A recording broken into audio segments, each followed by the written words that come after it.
Hi friends, ప్రముఖ choreographer Jani master alias Shaik Jani బాషాపై అత్యాచారం కేసు నమోదవడం మనకు తెలిసిన విషయమే.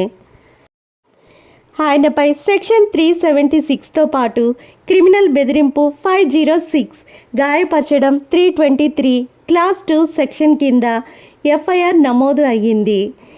ప్రస్తుతానికి ఫిర్యాదు చేసిన యువతి వయసు 21 సంవత్సరములు.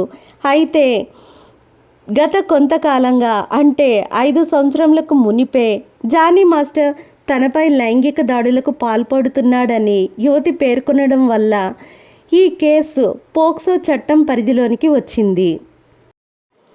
భారతదేశంలోని లైంగిక నేరాల నుండి పిల్లలను రక్షించడానికి ఏర్పరిచిన చట్టం పోక్సో చట్టం. నేరం యొక్క స్వభావాన్ని బట్టి కనీసం 10 ఏళ్ల నుంచి 20 ఏళ్ళు జైలు శిక్ష మరియు జీవిత ఖైదు లేదా మరణశిక్ష విధించవచ్చు. పోక్సో చట్టం కింద ఉన్న అన్ని నేరాలు నాన్ బెయిలబుల్, అంటే పోక్సో చట్టం పరిధిలోనికి వచ్చే నేరాలు అవి చిన్నవైనా లేక పెద్దవైనా నిందితులు బెయిల్ని కోరే అవకాశం లేదు, బెయిల్ ఇచ్చే ప్రసక్తే లేదు. అంటే ప్రస్తుతం ఉన్న భారతీయ చట్టాల్లో అన్నిటికంటే పటిష్టమైన ప్రమాదకరమైన చట్టం ఇది. కేసులో ఎంత గొప్పవాడైనా బెయిల్ రాదు. కేసు ప్రూవ్ అయితే గనక ఉరి శిక్ష పడుతుంది. అందుకని ఈ పోక్సో కేసు నుండి జానీ మాస్టర్ బయటపడే అవకాశం చాలా తక్కువగా ఉంది. ఎందుకంటే ఆ బాధిత యువతి ఇష్టపూర్వకంగానే, అంటే ఆ యువతి ఇష్టంతోనే లైంగికంగా కలిశామని జానీ మాస్టర్ ప్రూవ్ చేసినా కూడా ఆ ఇన్సిడెంట్ జరిగే సమయానికి ఆమె వయసు 18 లోపు అని ఆ బాధిత యువతి ప్రూవ్ చేయగలిగితే ఎలాంటి సంకోచం లేకుండా జానీ మాస్టర్కి జీవిత ఖైదు వేయడం కన్ఫర్మ్. పోక్సో చట్టం పరిధిలోనికి వచ్చే ఈ కేసు ఇంత పవర్ఫుల్ కాబట్టే జానీ మాస్టర్ కేసు తీవ్రతకు భయపడి ఇప్పటికీ పోలీసులకు దొరకకుండా తప్పించుకు తిరుగుతున్నాడు అనేది వాస్తవం.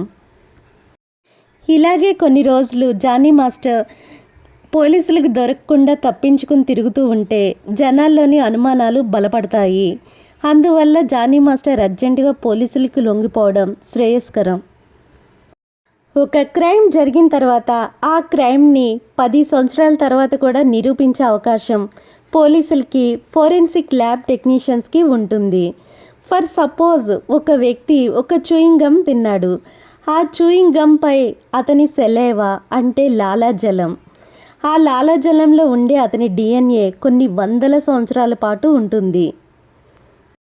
రక్తం, బ్లడ్, వీర్యం, సెమెన్, కఫం లేదా లాలాజలం, సెలైవా, చర్మం, స్కిన్ ఇవన్నీ చల్లని ప్రదేశంలో అంటే ఏసీ రూముల వంటి ప్రదేశంలో ప్రత్యక్ష సూర్యకాంతి నుంచి కాపాడబడితే ఈ DNA సాక్ష్యాలు చాలా సంవత్సరాలు క్షీణించకుండా ఉంటాయి.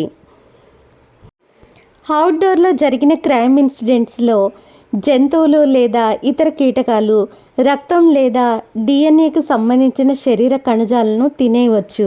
అందుకని అవుటర్ క్రైమ్ ఇన్సిడెంట్స్ కంటే ఇన్నర్ క్రైమ్ ఇన్సిడెంట్స్, ముఖ్యంగా ఏసీ రూమ్లో జరిగే క్రైమ్ ఇన్సిడెంట్స్ని నిరూపించడం చాలా ఈజీ అని చెప్పవచ్చు. చర్మ ముద్రలు, వేలి ముద్రలు, హస్తముద్రలు, ఫుట్ ప్రింట్స్ కూడా చాలా క్రైమ్ సీన్స్లో ముఖ్య సాక్ష్యాలుగా ఉపయోగపడతాయి. బాధితురాలికి Telugu film chamber of commerce అండగా నిలిచింది. ఇప్పటికే ఆమె పుష్ప 2 ద రూల్ అనే చిత్రానికి కొరియోగ్రాఫర్గా పనిచేస్తున్నారు. Thank you friends for watching this video.